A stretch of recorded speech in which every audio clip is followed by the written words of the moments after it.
No, it just tastes like emergency champagne. Oh my god. At least you guys have a mixer though. Yeah, right? At least you guys have a mixer. I was like, okay, what can I drink? What are you working with? I had one cider. Mm-hmm. And I had God knows what the hell this is. So that's like tequila brand tequila. Have you seen that? Have you seen like if you go to the store and it just says vodka on a bottle of vodka and it's like $9? Do not drink that. See, we don't get that sort of luxurious American selection out here. It's just... Well, I've got a Fireball hot toddy, so I'm not mad. Also, my backup drink is a hot chocolate with coconut chocolate Stoli in it. So lovely. Double fist in it. That sounds wonderful. That's what she said. Or he said. Okay. Get out of here. You guys aren't a fan of that joke. I'm sorry. I've been watching some of The Office, so it's just been it's crept back into my life. Like seriously. No regrets, man. I'm addicted to this joke for whatever reason. And they're terrible. They just happen all the time. Okay. So you guys sound good. We're good to go. I say we just sort of jump into it. Groovy. We'll banter a bit, and I've got a nice game for you guys. Yay. Cool. Yes. Cool. Here we go. I hope you like the new theme song.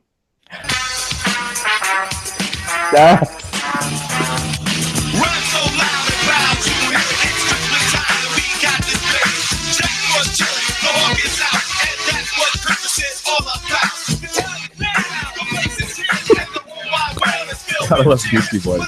Welcome to Voice Talk, the podcast bringing you the greatest singers on earth, past, present, and future. And I am here with the suartanos. That's us. Specifically, Dane Suarez, Carrie Ann Otaño. And when your powers combined, you become Captain Planet. No. The suartanos. So we got a special Christmas episode this time, brunch with the suartanos, with a little bit of opera in there. Yeah, before we get into it, what's been going on with you guys? I think the last time I talked, it was before you guys were going to have a recital together. Oh, we did that. How did it go? We did that. It was crazy. So it was like our first recital together. We hooked up with a friend of ours that we went to Sarasota with, who's on the board now at Midland Opera, and he has been bringing people in to do recitals. It's the thing he wants to start doing there and start doing operas there because they got all that fracking money. So they have a ton of money. They have a beautiful opera house. Don't know what to do with it. So we flew in. Dane did 2 performances of Poem as Rudolpho, and he went like the matinee was on Sunday. We flew out Sunday at like 8 p.m., got in around midnight, rehearsed at 1 p.m. the next day for like 2.5 hours. For almost 3 hours, and then did the show that night. Choices. It was choices. Jeez. It was our own fault because since we'd never done a recital together before, we didn't know, hey, we're doing a lot of Puccini. Maybe we should have rehearsal one day and sing it the next day. So basically we did like 2 operas in 12 hours. It was. Did any disasters happen, or do you guys? Oh, I made an executive decision. I made an executive decision because what we were supposed to do was Tosca, Act 1. I did Florencia's aria by Catan, which is about like 6.5 minutes long. Dane did this beautiful Spanish song. Then we did from Mimi's entrance through the end of Act 1.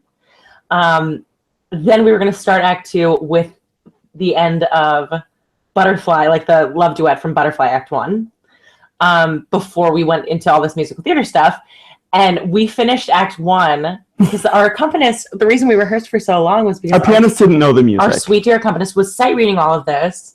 So if you're supposed to, let's say that Mi Chiamano Mimi should take 4 minutes, it took no fewer than 7 minutes. Like everything was so slow.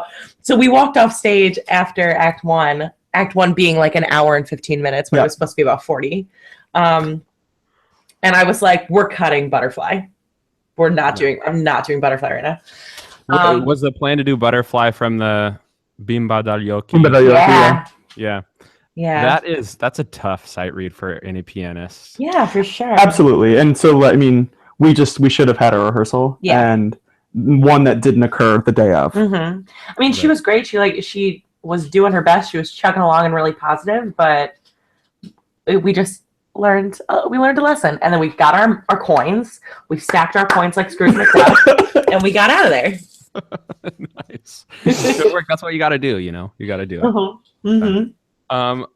Okay, so let's get right into it. Enough of that. You guys, I saw a couple more things. You guys saw the Loft Opera. Yeah, we went 2 nights ago. Everyone's been like going crazy about it. What was your impression? It was stupid. Liz Baldwin rocked my mind. It was so good that I was offended. It was so good. I will tell you, like, I had this cold and now it went away and now it's back, and it's back because I was so rejuvenated by the warmth and the spirit of the singing that was happening that we were in this bunker and I was like, I don't need to wear my coat. I am living. I have the energy. I have the feelings. And I got myself. She also had the wine. Also, I drank. They give us like wristbands for free wine, so I might have had too much wine. Oh my god! I heard it was absolutely freezing. It was amazing. So the night we went, I was expecting it to be much more freezing because I know I coached with Sean Kelly the day before, and he was like, "Wear so many clothes, just so you know, an oboe cracked in the orchestra." #lawsuit. So oh my God. That's like that's just saying how freezing it is. Who do you sue for that? Father Winter? I have no idea. Babo Natale? Yeah, like I apologize if you're the oboe player or the oboist or whatever you said, but you can't. I mean, who are you gonna sue? No, I mean, I'm sure it's not actually happening, but like oboes are really expensive, aren't they? Yeah. Well, they needed like I mean, it was fun. It really was fine. It really wasn't that cold in the audience the night that we were there, but I guess it must have been colder previously. I can imagine last night it was. Yeah, because last night it like snowed pretty bad in New York. Yeah. So yeah, but I don't know. I mean, I don't know what you do. I don't know. Like Sean told us that he told everyone in the orchestra, bring like your malarkey instruments, bring like your practice. Don't bring like you're really good. So I'm sure people did, but still, like to have your instrument break, it sucks. #non-union. There it is. Oh my god. Okay, well, speaking of New York, you guys recently moved back there, right? Yeah, we are here. So I'm from Long Island originally, and my parents have 2 houses, the house that I grew up in and the house that my mom grew up in. So Dane and I are staying at the house that I grew up in while we do auditions and stuff, and just like in between gigs, we put all of our stuff in DC in storage because we were going to be like on the road for like 8 months of the upcoming 9 months. So we figured, what's the point of paying our rent if we don't have So then what are the new contracts? Because that sounds really busy. So this was starting, we were looking for apartments in like August to move to a new apartment in DC. Mm-hmm. And so it was all of our stuff in the fall. And then starting in January. We're busy until May. Yeah, we're busy until May. I have contracts at the Kennedy Center. And then at Fort Worth, I'm doing Don Giovanni and Dead Man Walking. And then Michaela and Carmen. And Dane is down in Sarasota covering Pinkerton and singing a role in L'Amor de Tre Re. Is that what it's called? Yeah, Love of Three Kings. Love of Three Kings. And then he's covering Is that a Verdi role? It's Montemezzi, actually. Oh. Which is like Italian Wagner. It's crazy through composed, but it's beautiful. But it's very hard. So I'm still working on that. Mm-hmm. And yeah, as she said, I'm covering Jose at Fort Worth. And doing their new Works Frontiers thing, which I've done a couple times. So we're both doing that. What's up? That's amazing. When are you going to be down in Sarasota, Dane? I get there January 8th, and I'm there through March 27th, something I think. Like that sounds right. I will be in Siesta Key, which is 10 minutes away from there, until January 10th. So we need to get together. Yeah, the day I get there, let's do it. One day. Sean Christensen arrives the 9th, and I'm literally like going to interview him that night. So nice. If you want to do an actual in-person interview, yeah, let's do it. I just met Sean after Loft. He was in the chorus, and so awesome.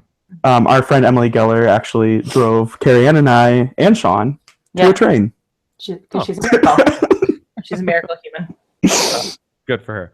All right, well, let's get into it. So what I want to talk about today is drinking. drinking as an opera singer, just for a little bit. Drinking what?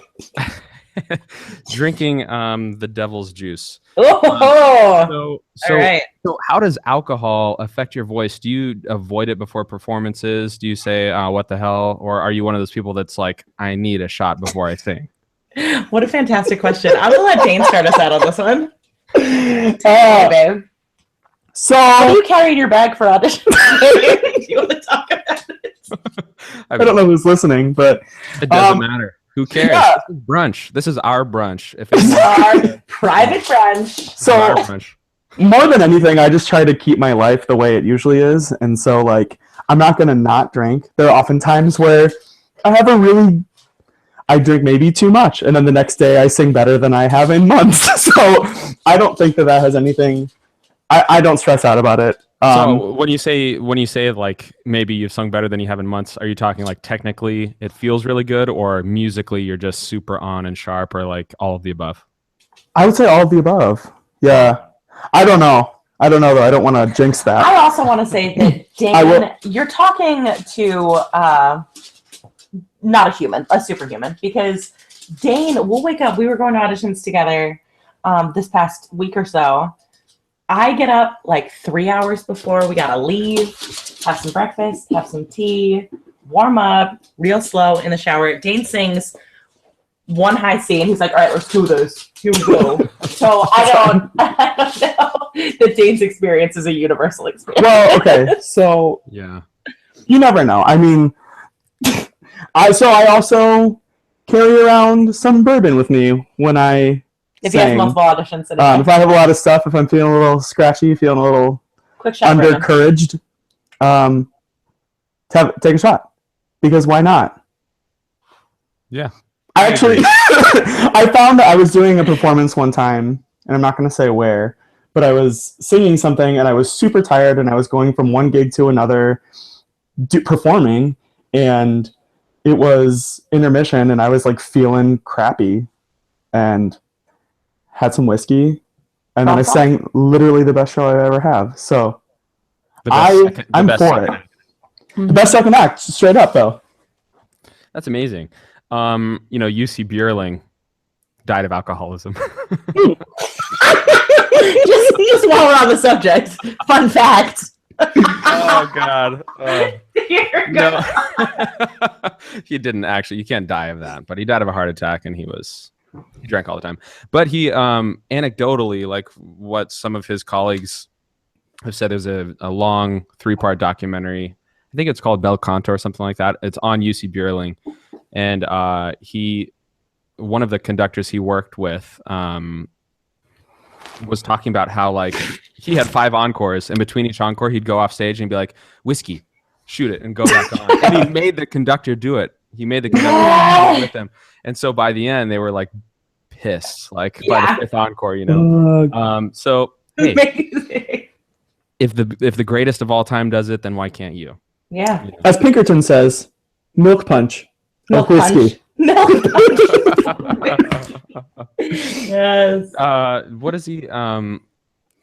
Doesn't he sing something about whiskey to the tune of the national anthem? Or am I? It's in that aria. Uh-huh. America forever, but he goes, "Oh yeah, punch with whiskey," like 5 times. Mhm. Yeah, right. And they take that whiskey. Yep. Yeah. All right, cool. So I've got a really sweet. Drinks of choice. So whiskey sounds like for Dane is what loosens him up, and that's IPA. What?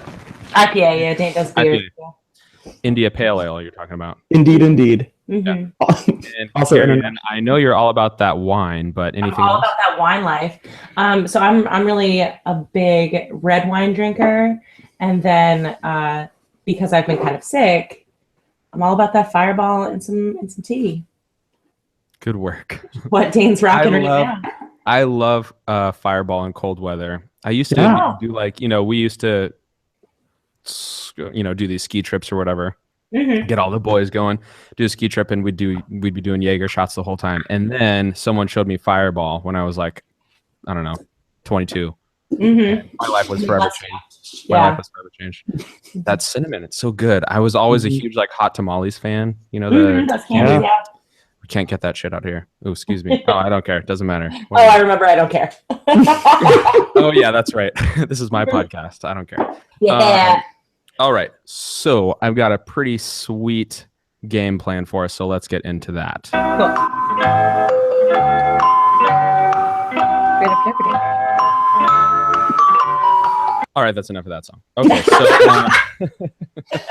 all right. So Christmas Jeopardy.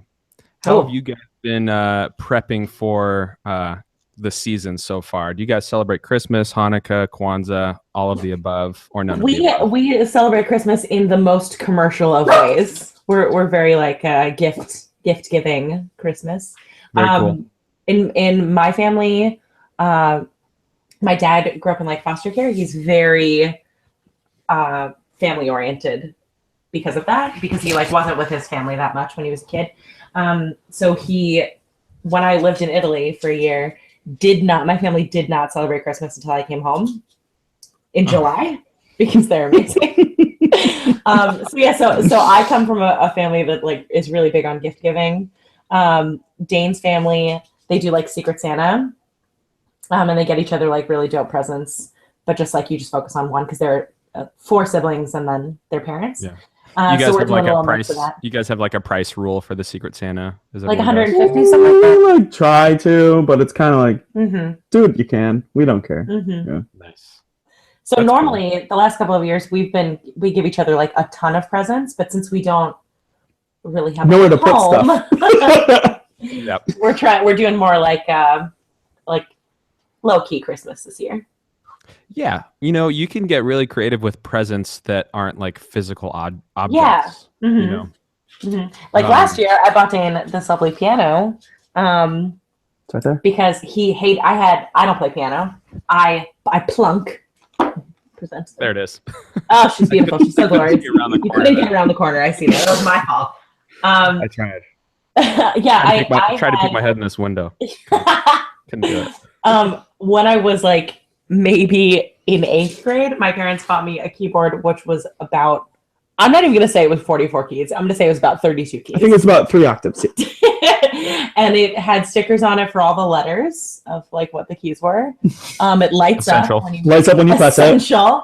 Yeah. And mostly like it was also so old and junky that when you turn it on, it assumes you want it to teach you how to play like Twinkle Twinkle Little Star. So you have to go through a tutorial for a couple of minutes when you turn it on. When you play 2 notes at once, it likes to turn off. Yeah, it gets confused. So for me, this was fine because I turned it on just to play a note and then sing whatever I need to sing. But I watched Dane crumble into madness trying to deal with it. So I bought him a new piano last year. Oh, how generous. But yeah, so we did like big, like Dane got me like a record player. We did like really cool gifts that would enhance our home. Is mostly what we would do in previous years, but this year. So like, here's a gift for you, but it's really for me too. But it's for us. Yeah, exactly. Right. Okay. We also That's tend to kind give of each other the same gifts, which is kind of Oh yeah, our first Christmas together.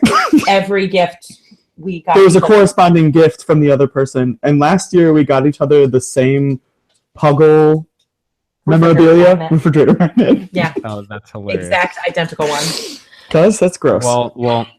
Hashtag If Frankie's not wearing it, she's gonna eat it, right? So yes. So it's good. You got some spares. Mm-hmm. What was I gonna say? Oh yeah, you guys are officially suartanos now. Congratulations, Carrie Ann. I don't think I've got a chance to tell you, you guys are engaged, but we are. When I spoke with Dane last, it just happened. It just happened. Yeah. So officially, congratulations to both of you, since both of you are here. Thank you. Have you started ironing down any plans yet for the wedding? So what a fantastic We are question. still waiting to see what's next, what their summer/next season is. Yeah, we're still waiting to hear from people about what we're going to be doing. We're aiming for like a September, and so the question is, could it be this September? Dane hopes. Dane hopes. Yeah. Probably. Because Dane's trying to lock it down. He's trying to lock it down real hard. It's so tough to plan a wedding, let alone a wedding between 2 people who are performers. Yeah, You just exactly. don't know what your schedule's going to be. Mm-hmm. But eventually, you're just going to have to say, this is when our wedding is, and I'm going to have to say no to whatever opportunities might, Right, exactly. You guys got to know that that's what's coming, right? And hopefully you avoid any of those sort of conflicts. But Yeah. if We not, definitely want to get married where we got engaged, which is Topsail in North Carolina. Mhm. My family's been going there for like 15 years. And last Christmas, as a Christmas gift, we got Dane's family a house. So when he proposed, like both of our families were up at the house, kind of just like probably drinking. I mean, it was noon, so I assume they were drinking already. Just like hanging out, waiting for us. So it was really nice that they all got to meet and like kind of bond. And we were thinking also, since we have friends kind of all over the place that we would want to invite, they can come in, make a little like 3-day weekend, because you can like rent these houses for not a ton of money. So we thought it would be like a fun little getaway for everybody. is that anywhere near Wilmington? Yeah, it's like an hour away. Very It's an close. hour. Mm-hmm. I'm going to be there right after Sarasota Stop. for a wedding, a winter wedding, Right. but still for a wedding. Yeah, Oh, that's awesome. that's the whole reason we're going home. But my wife's grandparents live in Siesta Key Mhm. for the winter time. So that's when we'll be in Sarasota. And then my brother just moved to Atlanta, so we're going to go there as well for the other third of the trip because he just had his first child, which is crazy. Congratulations. Mazel. Yeah, it's going to be awesome. Thank you. Super excited to meet Isla, my niece. Oh, it's pretty. But I've been hearing the greatest things about North Carolina. I wish it were summertime so we could go there. But I'm also happy it's not summertime in Florida because that's kind of miserable. Mm-hmm. No, winter in Florida is perfect. Yeah, I think so too. And I said I was going to start a game like 15 minutes ago, so maybe we should. It's this game. Okay, so it's yeah, there we go. Just so we're back in the mood. Okay, so we got Christmas Jeopardy. So let me go over the rules. It's kind of normal Jeopardy, all right. But because you guys obviously don't have buzzers, so we're going to have to take turns. Okay. And I'm just going to say ladies first. Okay. So Dane. That's all right with Shut up. Lady Dane. There you go. Dame Dane. No, so okay, so we've got 4 categories: culture, music, movies, and opera. This is a drinking version of Jeopardy. So, for example, So everybody wins. Everyone wins. Now, it's mostly between the two of you, but I'm also gonna be a component as the host, administering the questions.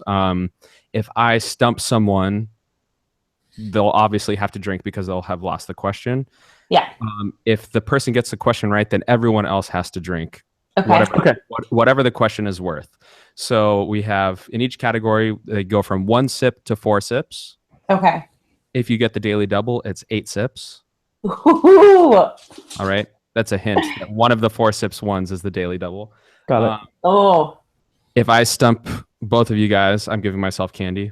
Because it's Christmas. Okay, so culture, music, which is just general Christmas music, not opera, movies, and then we have a category for opera. Okay. All right, so let's get this started. If you get the question correct, remember you must respond in the form of a question, just like Jeopardy. Otherwise, you will not get the answer correct. So as we go on further and further, hopefully that gets more and more difficult to remember. How to do that. Mm-hmm. Yep, exactly. If you get it correct, you hear this as usual. Wrong answer is this. It's And, prolonged. that's yeah. You will have. Okay. The other important rule is that you will have 5 seconds to give an answer. Basically, from when I finish the question, you get 5 seconds. Yeah. So 5 seconds to Google it. Just like it. Yeah. 5 seconds to Google it. Just like in real Jeopardy, they give the question. If you don't say anything, timer runs out. Okay. Cool. And then the other person, if the first person fails to answer it, the other person gets a chance. If you both fail, I win and you both drink. Okay. So, Carrie Ann, you've got a choice between culture, music, movies, and opera. Okay, I'm going to take music for 200. Music for 2 sips. Yeah. Here we go. 200 sips. Okay. Frosty did this when they placed the hat upon his head. What is began to dance around? Good work.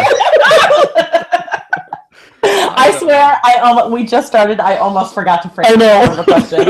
I was very close to not doing that. Good work. All right, I'm glad I had a pen. There it is. All right, Carrie Ann gets that. I will keep score. Just here we go. So that was okay. Hang on. This is the other thing I didn't really think much about. That's gonna get confusing if I don't establish how I'm doing this now. Okay. Carrie Ann wins. 2 sips and music. Everything. We'll see. We'll see. Okay, so because Carrie Ann got that right, Dane, you and I have to drink twice because Carrie Ann got my question correct. Mhm. Dane has to drink twice because you're competing against Carrie Ann. I just did. He did. Good work. I witnessed it. You're going to want to take some ginger little sips. That's so disgusting. Yeah. Oh my god. For the at-home audience, we're drinking things with mixers. What are you drinking? It's called McDonald's. Zach Attack is drinking a McDonald's brand version of whiskey. I believe you just pulled a hair out of it. No, this is not a hair. This is. It looks like it. It's a piece from the bottle cap. Like perfect. In your cup. To flavor it. Yeah. Oh. It's like a lemon zest. Yeah, that's what I thought it was. I was like, I didn't put a lemon zest in this. Looked like a Yeti's toenail. Delicious. Oh, that's honestly, I was like, oh god. If it were a little smaller, it would have looked like a toenail, and I might have thrown up all over. All right. Okay. Good work, Carrie Ann. So, also in Jeopardy, the rule we're changing, just because you get the question right, doesn't mean you get to go again. We're going to take turns. Okay. Cool. All right. So Dane's turn. I'll do music for 100. One sip. What? Oh yeah, 1, 2, 3, 4. You're right. Yep. Music. Yeah, I already didn't You listen. got music for 1 sip. Where is that? That's right here. Okay. I don't know why I wrote all the questions on like 3 different. Because you're an artist. Very not efficient. Yeah, right. I'm not organized. Okay. All right. Music for 1 sip. You say. This word completes the lyric. Good tidings to you and all of your. What is kin? Good work. And you get a ding. And that means I drink. Ding. And Carrie Ann drinks. Sip. I did for Dane. Indeed. Okay. Oh, you're So, gonna be good. so this also means Carrie Ann has 2 points for the 2 sip one, and Dane has 1 point for the 1 sip. Okay. Carrie Ann's turn. Okay, I'm gonna do movies for 2. Movies for 2 sips is not on that one. Here we go. Movies for 2 sips. These are the 4 food groups according to Buddy the Elf. Okay. It's candy. Candy. What is the real question, or what are candy canes, candy corn, and syrup? Amazing. Only because we just watched that movie like 2 days ago. Good work. I was going over all these questions with the bride to be of the wedding we're going to in a couple weeks, and apparently she just really sucks at Christmas. She didn't get a single one right. And I didn't even quiz her on the opera one. She's like, "These are the hardest questions I've ever." You guys have done amazingly. Okay. Yeah. All right, Dane's turn. Okay, I'll do music for 4 sips. Ooh, Okay. you're wild. Music for Wild 4 Sanchez. sips. No. Alvin wished for this in the Chipmunks' Christmas song. What is a hula hoop? Jesus. Ah! Wow. Oh. 4 sips. Oh god. Carrie Ann, can you demonstrate? I just want a hula hoop. It's me. I want a hula hoop. That's amazing you guys know that. Are you guys playing Christmas music just like nonstop all day long? Or do you just Actually, know it? literally never. So I only know that because Also, do you see How'd she get there? she's on our backs. She's she's perched sitting on our shoulders. on Did our she spine jump now. up there? Did she jump up there? Did you put her From the there? couch. Yeah, from the couch. No, she jumped Oh up. my goodness. Oh. Wow. I'm thankful my 70-pound dog doesn't have that. What's up, honey? Need something? Okay, good work, Dane. All You're right. nailing with these questions, though. They're good. Yeah.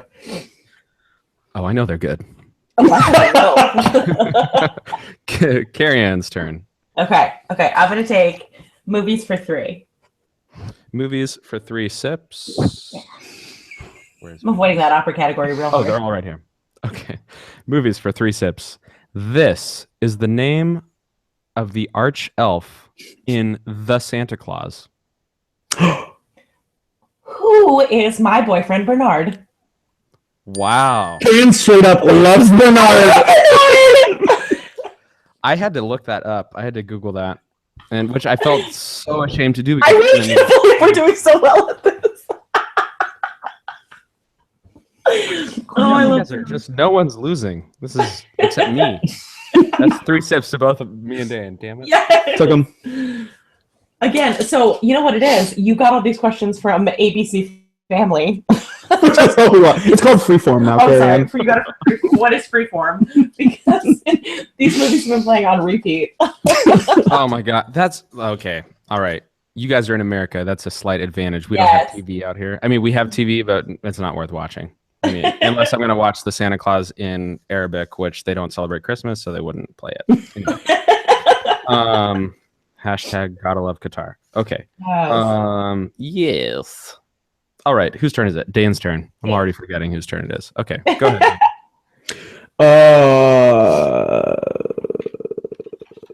Is there a music category left? A 300 maybe? Music for 3 sips. Yes. Great. The Grinch is as cuddly as this plant. What is a cactus? Oof, I knew I was going to get it. Good Lord. And that's the entire music category finished. Music done. Crushed Good it. work. High five, Ben. Sweet. It's making me feel real confident that like we That could counts win as on 3 Jeopardy. sips. It counts as 3 sips. I watched That counts it. as 3 sips. That was a big one. Okay. Carrie Ann's turn. Go ahead. Okay, I'm gonna start culture. I'm gonna do culture for 2. Culture for 2. In Dutch folklore. Oh, I regret it already. Made a mistake. Here we go. In Dutch folklore, as in the countries of the Netherlands and Holland, Saint Nicholas is referred to by this name. Can I steal? You can't. She's got 5 seconds. His name is Niklaus. I don't know. Okay. Carrie Ann drinks. Attempt? Saver. Yep. Go ahead. Who is Santa Claus? Amazing. Good. Dean, the at-home audience is not going to get to experience the fact that Dane placed his hand as if to hit a buzzer. As if to tap it on the head. I saw. That was classic. Okay, I've got to read. I actually got that from the Santa Claus with what's his name, Tim Allen. When he listed all the names of Santa Claus, Indeed. Bob and Italians. Really? Yeah. I don't remember that. I don't remember that in the Santa Because you Claus. watched it in Arabic and they probably cut it out. They cut out that. He's in jail or in They interrogation. censor all that shit. Yeah, when they ask him what his name Like, is. what's your name? And he goes, Chris Kringle. Bob and Italian. Santa Claus. Santa Claus. Oh, that's right. Yeah. Okay. I know it from there's a South Park episode talking about it because actually there's issues of a few of us have been talking about blackface in opera. Oh yeah. Sidebar. And the tradition of Sinterklaas, even today, is that, and it's supposedly where the elves come from. I mean, for those of you crazy people who don't believe in real elves, Sinterklaas actually was a person who went around giving fruit to children with slaves, basically. And so people to this day dress up as Sinterklaas and blackface helpers. Ah, wow. So yeah, and that's still happening today. My wife grew up in Holland, and some of like the photos of her friends are like, here's his elves, Oh, so yeah, it's like a real thing. I don't know if you saw, since you're not in the States right now, but there's just a video online of a guy, like an evangelical preacher in Amarillo, Texas, who went to, how in the mall kids can go sit on Santa's lap, like take pictures and tell them what they want. So he went to the mall and he was like, I'm gonna tell these kids the truth. And he goes and he like videotapes himself doing it, just shouting, Santa Claus isn't real. Jesus is real. The only reason that you have Christmas is for Jesus. Your parents are lying to you. You're all gonna go to hell. It was nuts. And I was just watching it like, I know, Frankie, I was sad about it too.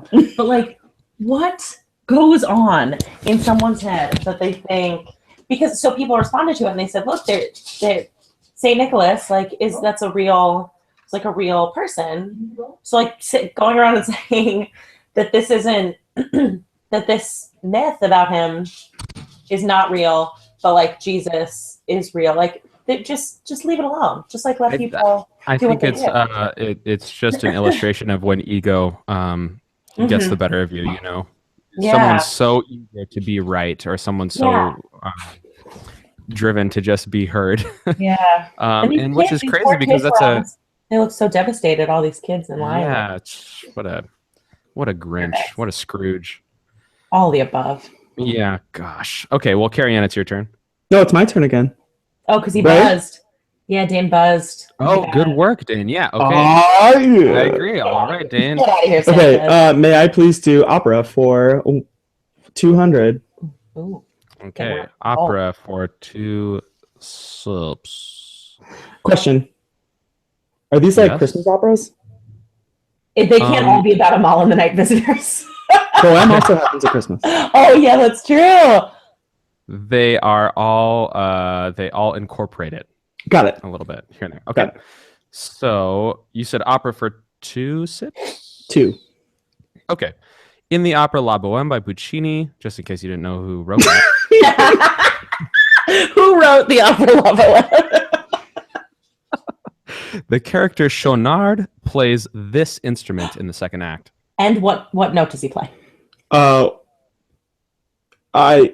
is the trumpet or horn or cornet, like some sort of like thing? And he falso questo re. Is it supposed to be a specific thing? Is it a French horn? Yeah, I'll give it to you. It's I think it's denoted. I don't know what I was trying to say. It's in the score. I think it's supposed to be horn. That Horn. whiskey brand whiskey is catching up to you. Yes, it caught up to me quite a while ago after the couple of ciders I had pregame. Yes, it is, and this is how we go. Okay. Yeah, good work. Dane gets what number was that? 2. That means Carrie Ann and I keep drinking. Sure Yay! we do. We sure do. All right, Carrie Ann's turn. All right, I know that there's a movies one still open.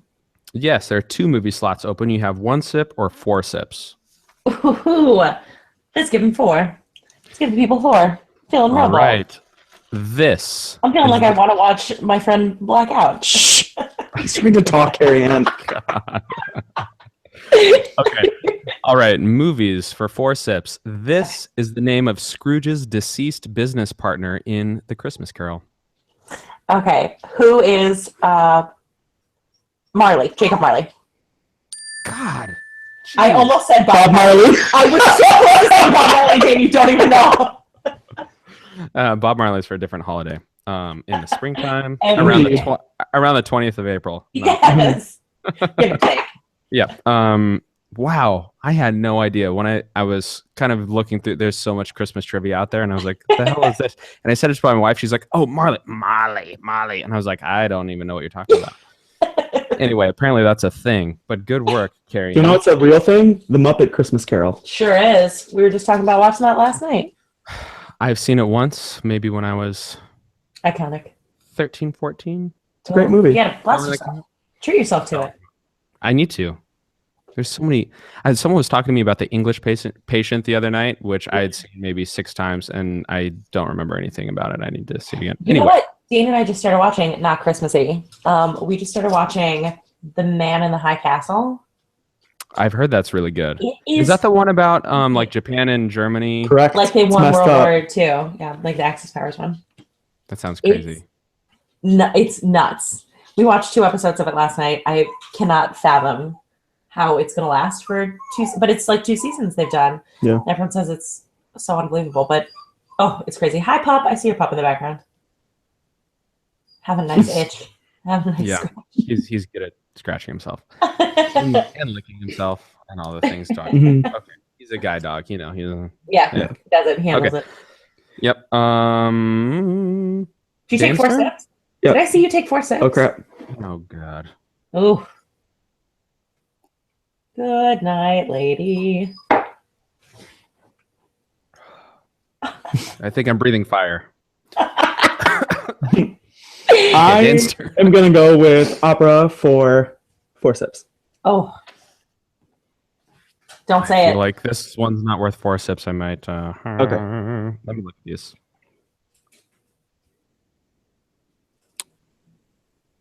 Okay. Right. Okay. This is a good. Okay. Becoming Santa Claus is a 2015 opera premiered at the Dallas Opera, composed by this man. Jenny Rice Rivera was in it. Who is Jake Heggie? Nope, you know it's wrong. Didn't drink. Carrie Ann? Fuck me. Oh, couldn't tell you if my life depended on it. I'm gonna say Bob Marley. Okay. Name a famous 21st century opera composer. Tobias Pickard. That's a good guess. Anyone else?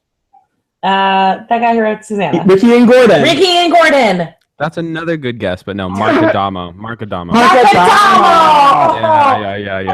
I win. You win that one. Have some candy. I get my first piece of candy. Oh my god, and maybe a piece of bread to sop up all that booze you have in your stomach. Apparently, I heard that's a myth that actually doesn't work. Oh yeah, for sure. But I know for a fact it makes me feel better if I'm too drunk and I have a bunch of bread. It feels good. I need to go refill. I feel like the only thing you can do is the only thing you can do when you're super drunk is drink a lot of water. Like that's the only solution. Make yourself throw up. You can purge. You can. Yeah. Right. I mean, if it's really bad.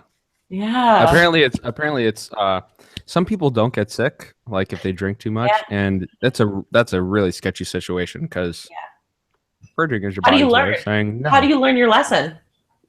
Here's a fun fact about Dana Swanson, aka Dane Suarez, which is his real name. Dane has never thrown up in his life. Not when he was sick, not from drinking, not from nothing. And he's a frat star in college, so you know he drank enough to be hungover. Oh, what frat? Sigma Nu. Is that right, babe? Yeah, Sigma Nu. Sigma Nu. Nu. I was Sigma Chi. He was Sigma Chi. We had Sigma Nu. We had Sigma Nu. What school did you go to, Dane? Butler University. Oh, Butler. Indianapolis. That's a good school. Mm-hmm. Yeah. Okay. Sigma Nu. I can get down with Sigma Nu. I don't even know where we are. It's Carrie-Ann's Whose turn. turn is it? Okay, it is my turn. It is my turn. Okay, so by the way, I have no idea who has how many points. I'm going to tally them up at the end. I'm going to tally them up at the end. Okay. I'm going to do... I'm going to try it. I'm going to do culture for 3. Okay, culture for 3. Wait, hold on. So when I get it wrong, did it subtract points? Like no. Okay. No, that seems way too hard. Way too complicated. Do I look like a computer? Hey, kid, I'm a computer. Okay. I'm really excited for this question. I don't know why I'm excited for this question, but I was like genuinely interested in having found this little fact out. Okay. Culture for 3 sips. Okay. The poinsettia plant, or poinsettia, however you choose to pronounce it, is native to this North American country. North American country. Okay. The poinsettia. What is Canada? Dane? What is the USA? Correct answer is, what is Mexico? Mexico! No! Cultivated by the Aztecs. Isn't that cool? More candy for you. I know. I haven't even finished my first piece yet. What a time to be alive.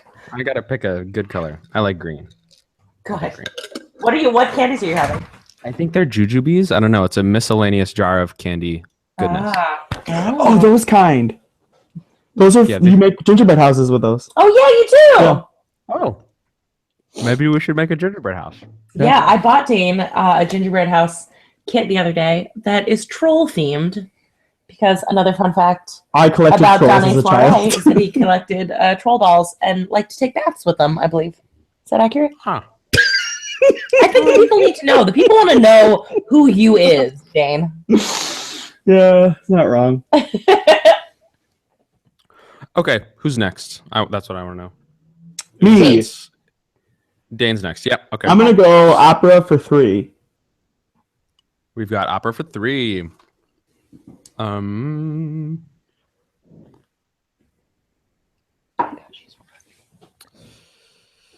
This tragic French opera opens with the children's choir rehearsing Christmas music in July. What is Werther? Good work. We got a good one. Oh yeah. Okay. Was that difficult for you, or no? That's a tenor tragedy, so you obviously knew that. Did you know it, Carrie Ann? I wouldn't have known it. I've seen Fair Terra. I would not have known that. Yeah. I guess I never realized. Yeah. Noel, yeah, I guess I didn't realize that it wasn't Christmas though. So that's probably. Yeah, because they go to a party, but it's not a Christmas party. It's a small detail that like the first act is in July, but they're rehearsing ahead of time, I guess. Because They must be Aria really bad children choir. They need to rehearse time, Christmas so. music that early. Yeah, right. Yeah, but does he? Is On Nature? I guess that is in the first act, right? Weird. It's 1 or 2, and I think Pourquoi is in 3, isn't it? Pourquoi's later. Yeah, but Pourquoi it's like almost not even an aria. He's just reciting a poetry, right? Right. But On Nature is, Oh, Nature. I think, the first act. I love that aria. Anyway, good job. Thank Carrie you. Ann's turn. Okay. Are we? Have you had a drink? That was for 3 sips. Oh, I did. I Was knew it? that. Uh-huh. Damn it. Okay, I'm gonna do third glass of whiskey. Yeah. Movies for one. Is that still there? Movies for one is still there. It's the final movies Nice. question in the movies category. Okay. Movies. Quote: a 1-year membership to the Jelly of the Month Club is a quote from this Christmas movie.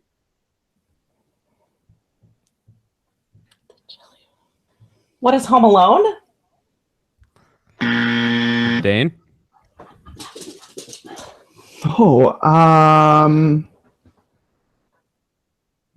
what is? The Santa Claus? Is it like Two, National Lampoon? It's Christmas. Something. Really confident. Christmas Vacation. Yes. What? What? I've never seen that movie. Oh my God. That's the one movie. If I had to pick a single Christmas movie, it would be that one to watch every year. It's Really? funnier than the rest of them, I think. Have you ever seen Scrooged? That's my favorite Christmas movie.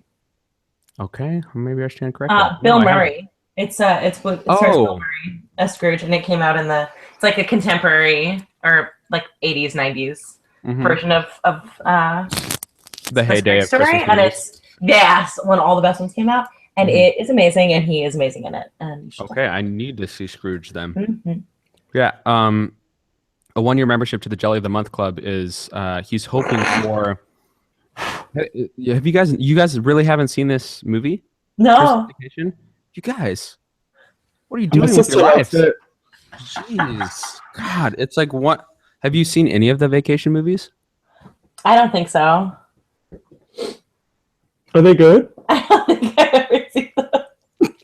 You guys, if any opinion on any movie from here on out is no longer valid. You know what? The only one I think I saw was the one that came out with Christina Applegate. Is that like they made like the contemporary one? Oh my gosh, like Vegas Vacation? Is that what you're talking about? Wait. Were the original ones with Chevy Chase? Yes, they're all with Chevy Chase. Oh, hell yeah. Yeah, I saw them when I was young. Okay, that's not a good answer, but I know. at least you've seen them. It's been You have to- more than 10 years. Okay, you have to watch Christmas Vacation. He's hoping for a bonus so he can build a pool, and he's like organized his finances all around the fact that he's getting a pool. He's told his family, and the bonus that comes in is a 1-year membership to the Jelly of the Month Club. And he loses his shit completely. It's such a classic scene. He goes absolutely crazy, Chevy Chase crazy. It's great.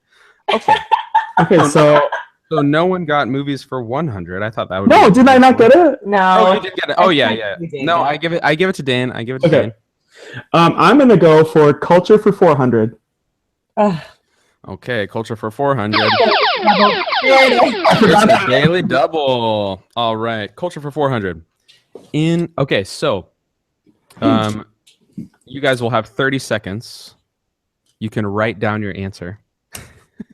Actually, you actually need to write down your answer because it won't be fair if one of you says their answer before the other one, right? Because okay. you may change, right? So if you need to get a pen and paper, We got our do phones. that. Or right. What We'll am I show saying? you. Who needs a pen and paper when you've got phones? This is 2016. Yep. Okay, good. So this year, Pope Julius I, Bishop of Rome, proclaimed December 25th the official celebration date for the birthday of Christ. And so whoever's closer is going to win this. I'm so sorry. What was the question? What year did it officially start? In this year, Pope Julius I proclaimed December 25th as Christmas Day. Because it wasn't that. No one knew the birthday of Christ ahead of time. Okay? When the music runs out, you're done.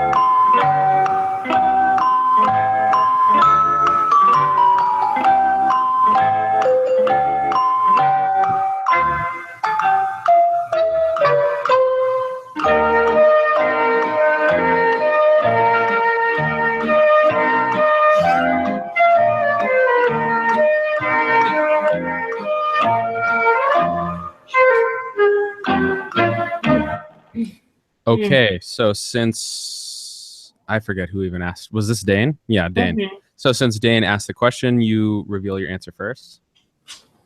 What year did Pope Julius I? What year did you write, Dave? What does that say? 1830. It's 1830. Carrie Ann? I said 1300. Carrie Ann wins. The year was 350. So that means Dane and I each have. That means Dane and I each have 8 sips. So we may as well just finish our drinks. What? Yeah. I just got a new one. But hold on.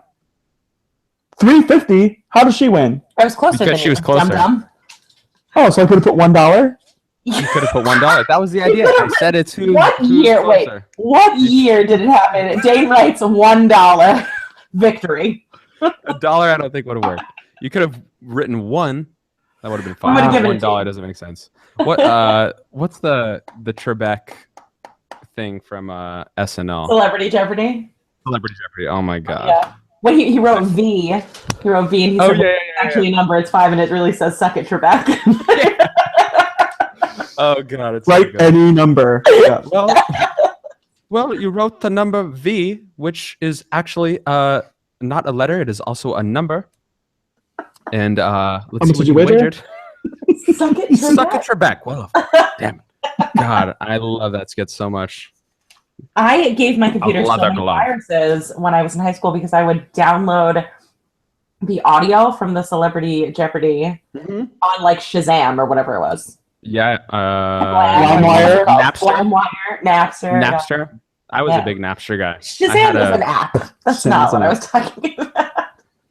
Yeah, Shazam was an app, but what was I had the brand of PC I had was like a brand that doesn't exist anymore. I'm trying to remember. It was like I want to say it was Gateway. Do you guys remember Gateway? Gateway. I had a Gateway PC with Napster on it, and I killed that thing with That all was the back crap when, like, download. when cow spots were like really in. Mm-hmm. Cow That was their spots. logo. Yeah, the logo on the box and stuff. Was that because of the Got Milk stuff? Like, what was that from? Like Who even cow knows? People were spots. just Like people had really cow into cows. prints. That's what Yeah. I'm saying. Like cow print pants and stuff. Popular. Boots. Yeah. What? Dane's Yeah. trying to bring that back. I would literally won't.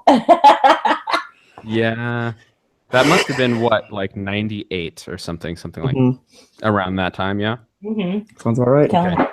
So Carrie Ann gives us each 8 sips. Yeah. Crap.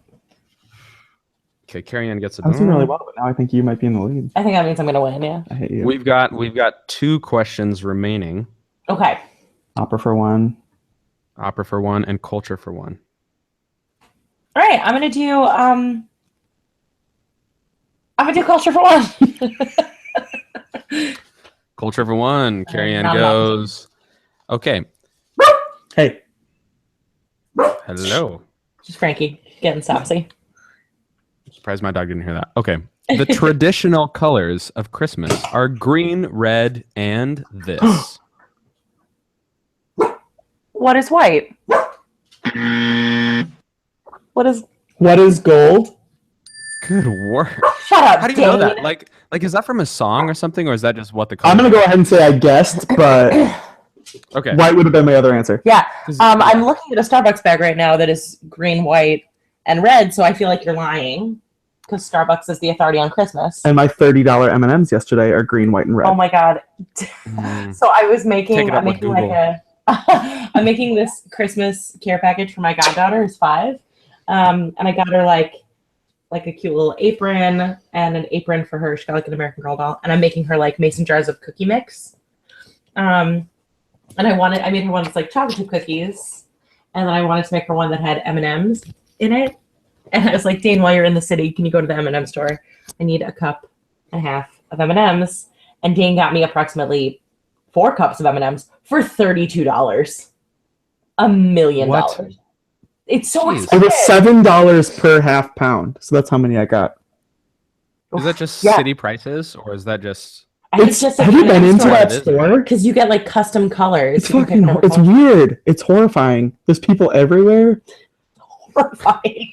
They have like M&M costumes. Of course, that was it. That's the only reason why he hates it. There are people God, I hate everywhere. people. Oh, I my have to agree with god. that one. Yes, you I was do. wrong. Yeah, So I guess I'm going to go ahead and say opera for 1. Yeah, you are. that's the only thing that's remaining. A mall and the night visitors. What is Is an an opera? is an opera in one act commissioned by NBC and first performed by the NBC Opera Company on Christmas Eve 1951, where it was broadcast live on television to over 5 million viewers from Rockefeller Center and introduced on live TV by its composer, this man. Who is Giancarlo Menotti? Yeah, I heard you guys talking about that ahead of time. I was in a mall. I was a mall when I was in 3rd grade. Did you know that? I did know that. It was your first Wow. opera, right? Yeah. I've never even heard of that opera until Google searching today in preparation for this. So many companies do Every it company does around it now. holiday time. Like Amarillo was doing it this year. A company asked Dane to do it this year. Very cool. What's there's a tenor role in there, right? The Prince of... No, Caspar, King Caspar. He's like an old man who's deaf. So Perfect for that's right. Dane. he sings the aria, the beautiful aria, "This is my box." Oh, I've heard of... Oh, that's right. Opera Box Score. Oh my god, yeah. Okay, so do you guys know the podcast Opera Box Score? Have you listened to it before? Mm-mm. We only listen to your podcast. Yep. Good Very answer. loyal. No, but you should listen to theirs. It's for opera news and things like that. And they were talking about Christmas operas, and they were highlighting the aria, "This Is My Box." I never travel without my box. Yeah. I'm not going to make any jokes because Powerful. I've been in enough trouble this week. All the time. Oh, you Facebookers. Anyway. So, Indeed. okay, shall we tally up the scores? Yes. I'm please. saving that for another episode. Okay, the Facebook discussion. It's happening. Yes. It's gonna be real. Yes. Okay. All right. Who's good with a calculator? Okay. Not the man who's had 3 whiskeys. Yeah. Okay. So here we go. Culture. Dane has 1 sip, 2 sips. No one had 3 sips, and Carrie Ann had 8. Oh. so All right, so let's 8 say for me. 3 for You me, just keep 8 for yours. you. Dane 3, Carrie Ann 8. That's quite an advantage already. Okay, music. Music 1 for Dane. 3 for Dane. 4 for Dane and 2 for Carrie Ann. So there's I feel like that I'm at 11. seems like a That's lie. 8 for Dane, Carrie Ann 2. I'm at Seems like 11 and you're at 10. Seems like a lie. No, it's true. Seems like you're playing favorites. Yep. Dane is at 11, Carrie Ann's at 10. That's right. It's a super I designed this game to be slightly sexist. It's sexist, yeah. I think we all know that, and it's fine. But then again, what's your preferred pronoun? No, I'm Get not outta gonna go here. down there. Never mind. I'm not gonna go down that. I'm not even gonna go down there. Never mind. Okay. They are very happy. I'm gonna get myself in this social. Right? Okay. I don't know. Do you guys know Joe Rogan? Do you listen to any other podcasts? We listen to the No Sleep podcast. We do. That's a good podcast. We Listen to a lot of Wait, Don't Tell Me. and lore. We listen to just like basically scary ones and funny ones. Oh, you guys got to listen to Joe Rogan, the Joe Rogan Experience. It's super good because he's a comedian, but he's also like on this pursuit of knowledge. So, like I'd say maybe 70% of the time, he has other famous stand-up comedians just talking with him for 3 hours about random stuff. And then the other 30% of the time, it's like experts in their particular field of research. So like he learns a bunch of random but really interesting information, and has these conversations with people that are quite enthralling. But he's been on this rant for a few months about preferred pronouns. Anyway, so that's why I brought it up. It's just on my mind. Anyway, don't worry about it. Okay. 1 sip goes to Dane for movies, 2 sips for Carrie Ann, 3 sips and 4 sips for Carrie Ann. So Carrie Ann has got 9 in movies, and Dane has 1. So I'm at 12. Yeah. But you got all of the opera ones. Carrie Ann's at 19, and Dane had 1, 2, and 3 sips in opera, and 4 sips was failed. So Dane has 6 for opera. So I win. 19 to 18. Oh my god! Oh, sorry. Oh, this is my favorite game. Can you just please look at Frankie right now? Can you see The dog bridge. She's amazing. Wait. I'm gonna post a picture of it. Frankie. Screenshot. You guys need to talk, otherwise. Oh. Hey! What's up, Frankie? What's up, Frank? You're a menace, Frankie. This is so weird. You're so weird. That's amazing. Frankie's weird. She's king of the. Is she queen of the castle then? Basically. Oh yeah. The castle. Mm-hmm. That's how the small dog syndrome. It's like Napoleon complex also. Napoleana. I'm dropping pens. What am I doing? You're killing it. You're killing the game. This idea. Who had this idea of brunch with the suartanos? Was it? That was you. That was you, my man. No. Was it? I don't think so. It was you and I talking about it. Oh, do you mean someone on Facebook, maybe? No. I don't know. I didn't think it was me because it was a good idea. So yeah, well, because I don't believe in waking up before noon, so it surely was not my idea. Well, I really appreciate your presence. This was a lot of fun. No, it's funny because a bunch of our friends, when we posted my one with you and then Dane's voice talk with you, people were like, "Oh, you guys should do it together." But then the brunch idea, I don't know where that came from. That was me. Was that you, Ben? I think so. Dane for the win. Liquid brunch, though. Here we are. Killing it. Yeah, we actually made it happen, and I'm super excited. This episode is I'm gonna flip it around and put it out this week. Usually, it's like, okay, in 4 weeks you'll see your episode. Right. But this is coming out in 2 days. So nice. Actually, I can't decide because usually I throw episodes out on like a Tuesday, but I think I should just put it out on like Christmas Eve. Oh, cute. Yeah, I think that's a good Saturday. idea. Christmas Eve. Yeah. That's a good idea. That's great. Okay, cool. This is fun. Where do you guys usually brunch? Like in New York City? Do you guys do brunch like for Jacob's real? Pickles. Yeah, that's good. Have you done? Oh my god, I'm trying to remember. I'm not gonna remember the name of the restaurant, especially not now.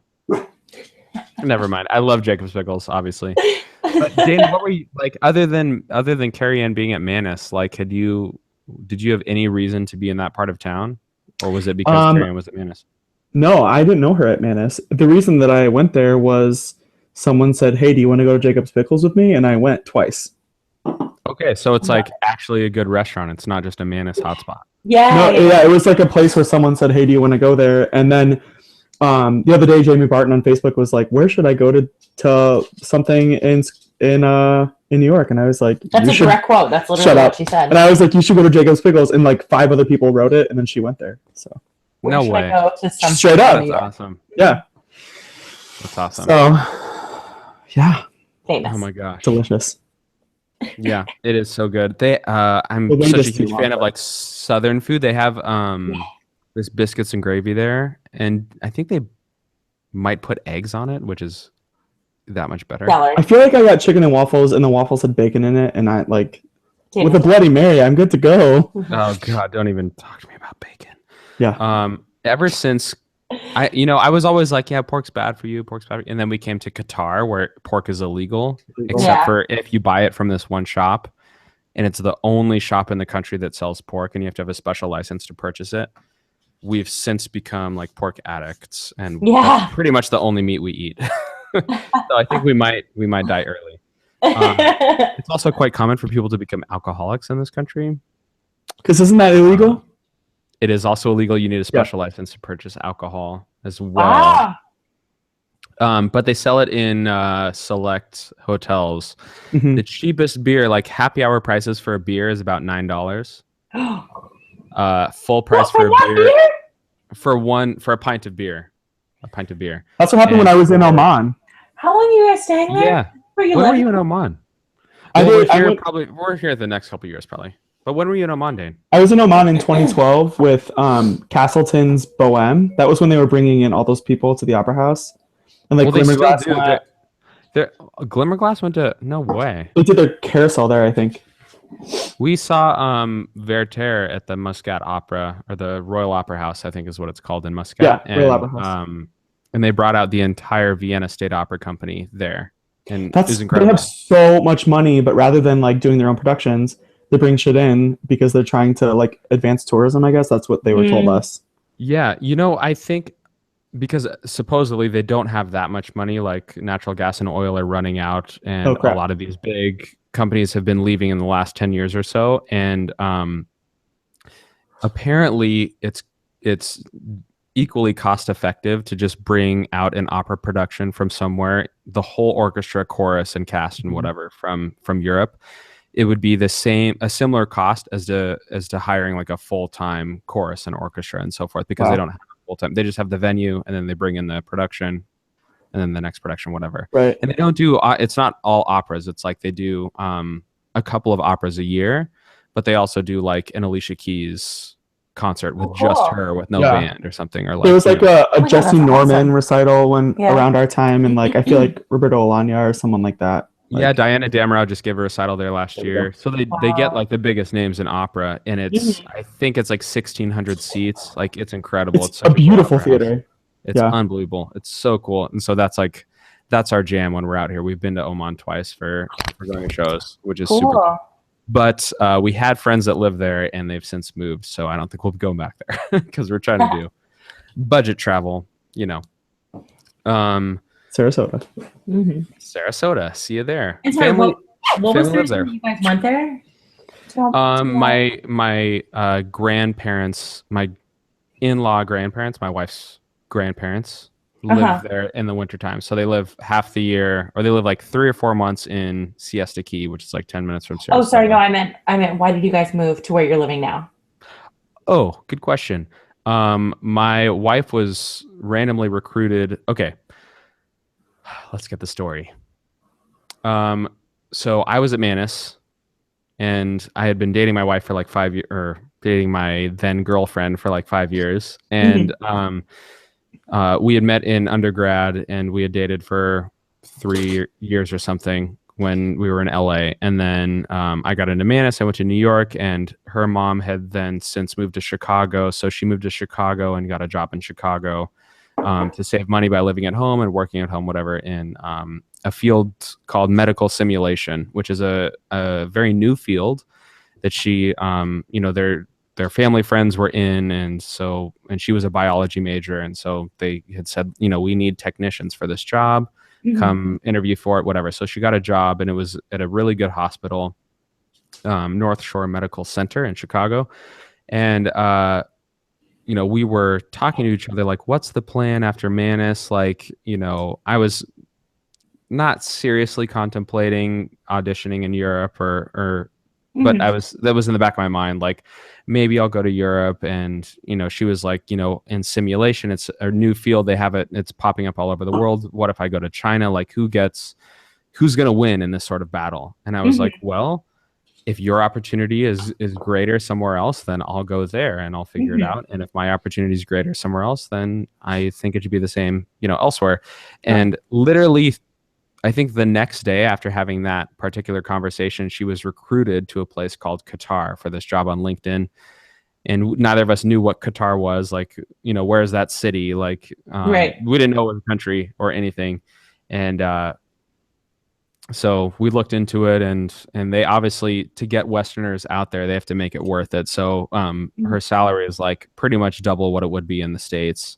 Wow. and they pay for housing and stuff, so they make it really difficult to refuse. So yeah, so we went out here, and I didn't think I was going to be teaching, like, because I also worked for real estate companies, and I've always wanted to teach and just kind of like perform on the side. Like, I'd pretty much come to terms that the professional opera singer route wasn't for me, but I loved it a lot, and I had kind of always thought about being some sort of an advocate for young artists, and or at least administering, like, I don't know. My obsession was with the technique, and I was always fascinated by how incredibly good my colleagues were at Manus and Juilliard and MSM comparatively to the professional singing on the stage at the Met.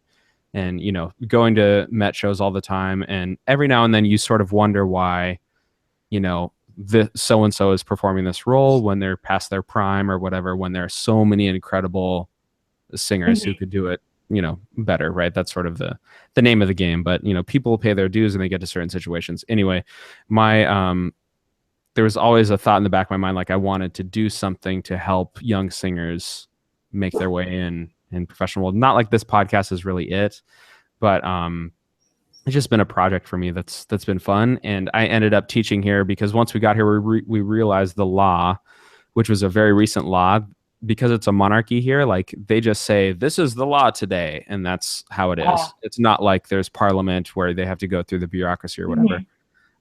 And very recently, before we came to Qatar, if you come on a wife's sponsorship, the husband is not allowed to find work anywhere. It's just because he's the husband. If he finds work, the wife needs to be. I don't really understand the logic. There's not a lot of logic. Your visa. So, but yeah, it's like, if a company wanted to hire me, we would have to leave the country, forfeit my wife's job, reapply for my wife's job, and then go through all the motions to then come back here for that. So that's just sort of how it is. And so luckily, as a voice teacher and as like a voice coach for community choirs, it's all off the books and super illegal what I'm doing here. No, like, you know, it is, but people don't care about it. It's just, right. I mean, I'm like, there are Qataris that have hired me and they don't, you know what the deal is. It's super common, but it actually worked out to be really nice because we try to, at least financially, my wife works that covers everything. But then since I started working full time as a voice teacher, we try to live off the cash that I make and then try to send everything my wife makes home to basically pay for student loans. Yeah. But our goal is this year to have everything paid off by January 1st, 2018. Wow. I think we're on that track. I'm super excited for that.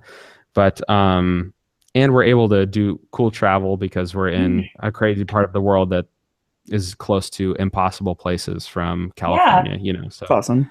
So it's like a 3 or 4 hour flight to Sri Lanka, and the accommodation once you're there is stupid cheap, like $40 a night in a 5-star hotel, you know.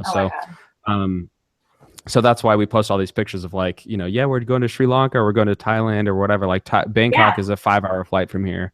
So it's just, we're able to see. So cool. Yeah, we're able to see super, you know, really amazing places for really cheap. We don't go to any expensive places unless we have a friend's apartment to stay in or whatever. Right. So, like, we went to Florence in a friend's apartment. You know, we stayed in a friend's apartment. But yeah, that's it. That's the story. That's so Long cool. story short. It's been great. Yeah, so we plan to stay here for a few years because the situation of travel and save and the fact that they pay for our accommodation, whatever, like, it's quite good. It's perfect. Yeah, and then the goal is to, I think we're going to try and put as many years as we can possibly stand in here. Like, we're going to try to make it to 5 years, although that will be difficult.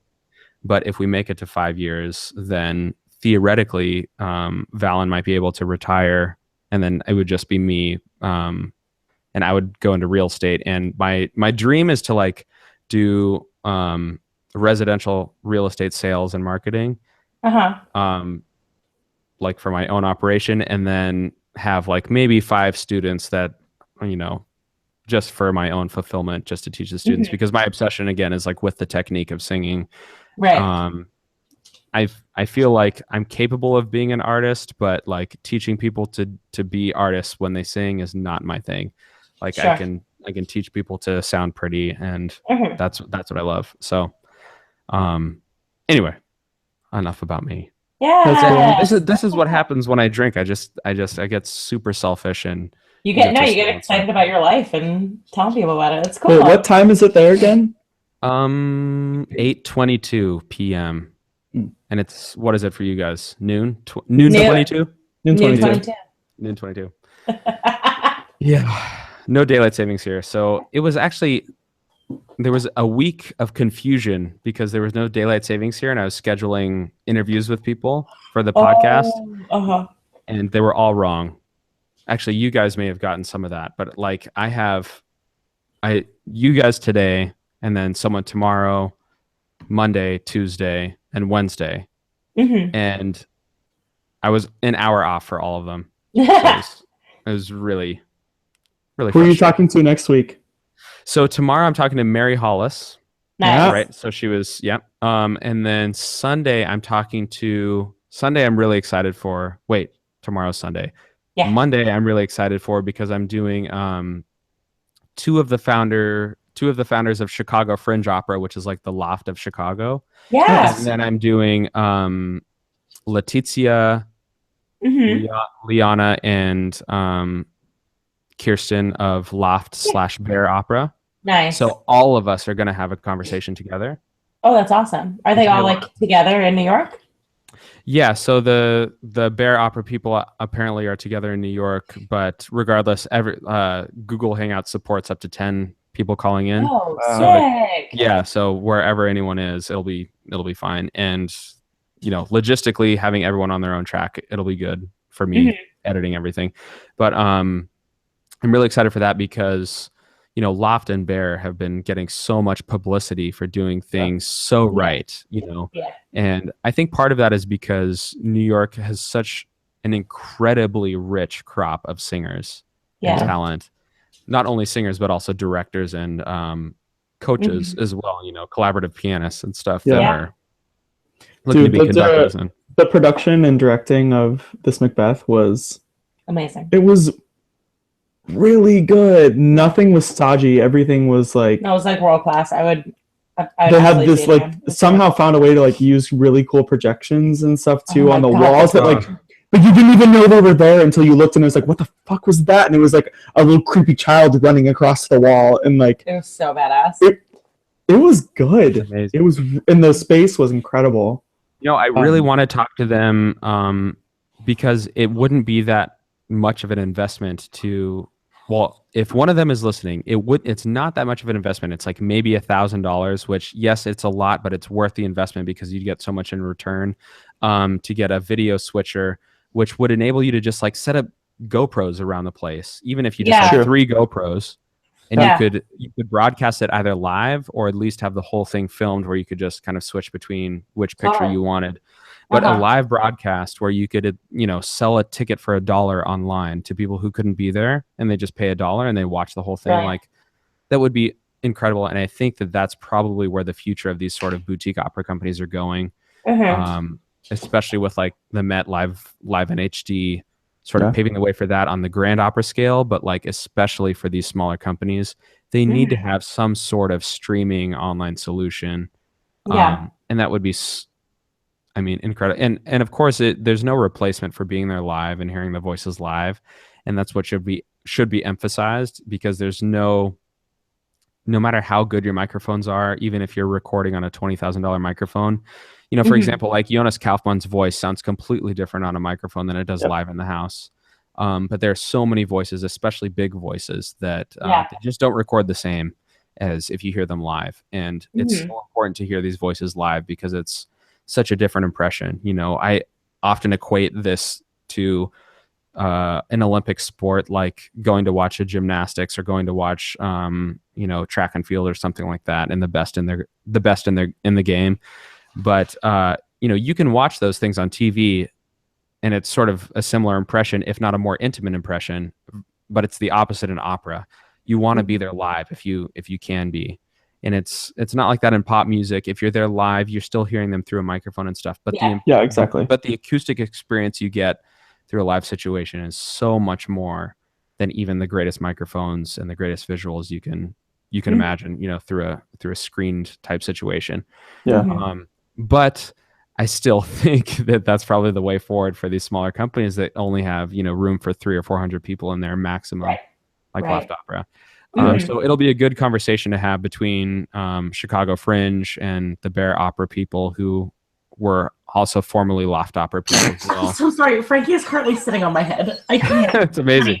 I can't stand it. What is happening? She's laying down on your back now. Oh my god! Sit up straight and see what she does. You're a menace. You're a menace. Panini and Faustine. Panini and Faustine. Panini Grubner. Yeah. Oh yeah. I remember Panini. Mm-hmm. They have a dog. Have you seen their dog? Like, do you follow them on Instagram or anything? Okay. Mm-hmm. So they have an incredibly beautiful, like, golden doodle dog or whatever, and they were desperate to find a dog trainer. Not saying you guys need one, but the dog trainer they found is Peter Kane, who's like he's had some pretty viral videos of, like, he's pretty hardcore with I don't know. You guys should watch him. His most viral video is like I think it's called "Don't Touch My Dog, Asshole." I watched him when I was trying to figure out how to train Frankie to go to the bathroom outside.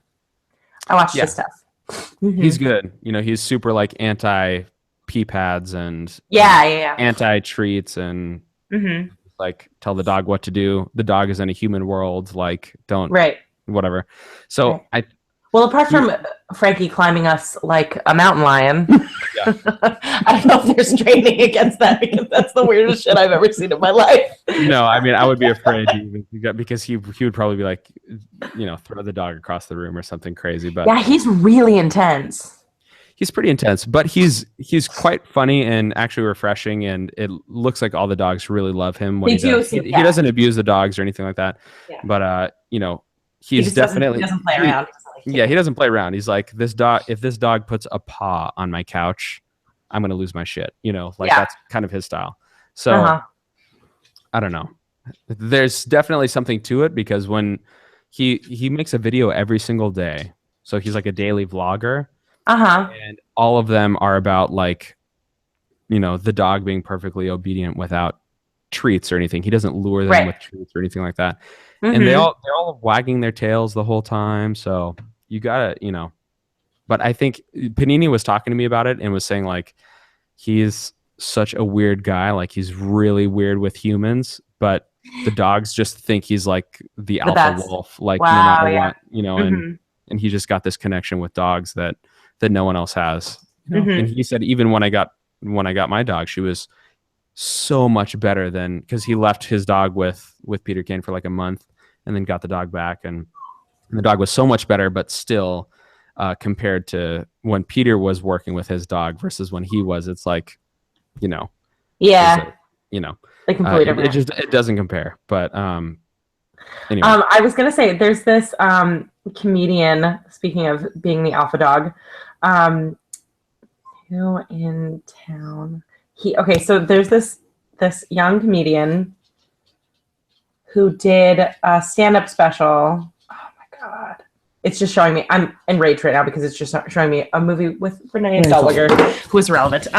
Anyway, he does this stand-up comedy special where he's talking about how he and his wife got a pug, this tiny little rescue pug, a little old broad, and she was so shitty. It's just like that she was the alpha of the house, so they brought in a trainer because she was just really poorly behaved. So they brought in a trainer, and the trainer was like, I'm just going to observe what you guys do, like how you treat her and stuff, so that we can make a game plan. And like immediately, like 5 minutes into it, they turn to this guy who's like 185 pounds, grown man, like 30 years old. And they're like, so she's the alpha in the house. You are not the alpha. You are like like a beta at the best. Because what they would do is, like, they were like, so you eat first and then you feed your dog. They're like, no. we make her like a 3-course meal. Like we gourmet meal our dog before we eat. Oh my All of god. a sudden they're like, no. It's a dog, right? Like you don't have to, like it's a dog. Don't Right. have to treat it like she's your baby, like she's your kid. That having been said, I will continue to let Frankie climb me like I'm a mountain. So. Exactly. Yeah. No, but you gotta look. There comes a point where you see the right way to do it, and you realize that these people are professionals, and I'm never going to be a professional dog trainer, so I'm just going to kind of do my thing. Exactly. And you take whatever you want from them. It's just like in singing, right? Like you may have, I don't know, let's say you have 10 different voice teachers in your lifetime. You aren't going to, what works for each one of them, some of the stuff might not work for you. And so you have to take pieces from each one and do what works for you. And in the end, it's all on you anyway. So yeah. There's this great, I don't know if you read Amy Poehler's book, but no, I haven't. she talks about like how she's talking about it in the context of how women in particular are very critical of other women as far as like being parent, like being mothers and things like that.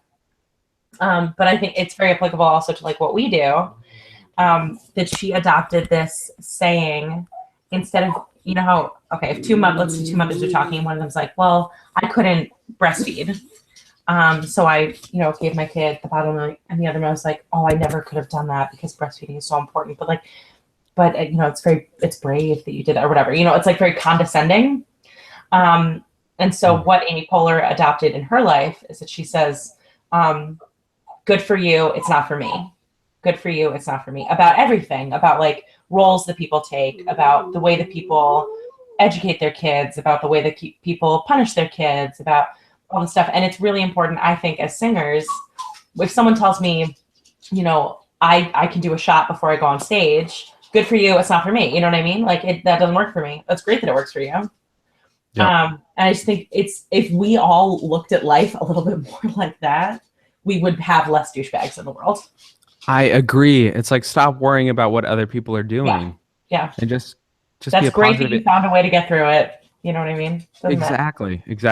Do you know who Casey Neistat is? I don't. Okay, so he's this YouTube vlogger. I guess not anymore. He used to be one. But he's this guy that lives in New York who is a filmmaker and decided for the last 2 years as an experiment he was going to vlog every single day. He said, I'm going to do a year. And then after the end of the first year, he was like, all right, I'm going to keep going and see how long I can do this. And he's, it forced him to look at his own, philosophy in life and stuff, because he was on camera every single day, obviously. Yeah. And it forced him to focus on, almost spiritually, like how he aligned himself with the rest of the world. And one of the things he said, I've seen a few of his vlogs, and one of the things he said that stuck with me was, nice people, it takes a lot of work to be a nice person. That, if you're going to be a nice person to everyone, if you just decide that, it takes a lot of work to be sort of on your game and to be interested in what people say and without judgment, and to just be genuinely nice to people. And that mean people or trolls are just lazy. Yeah. It's easy to be an asshole. You just stop caring, and then all of a sudden you're an asshole. Yeah.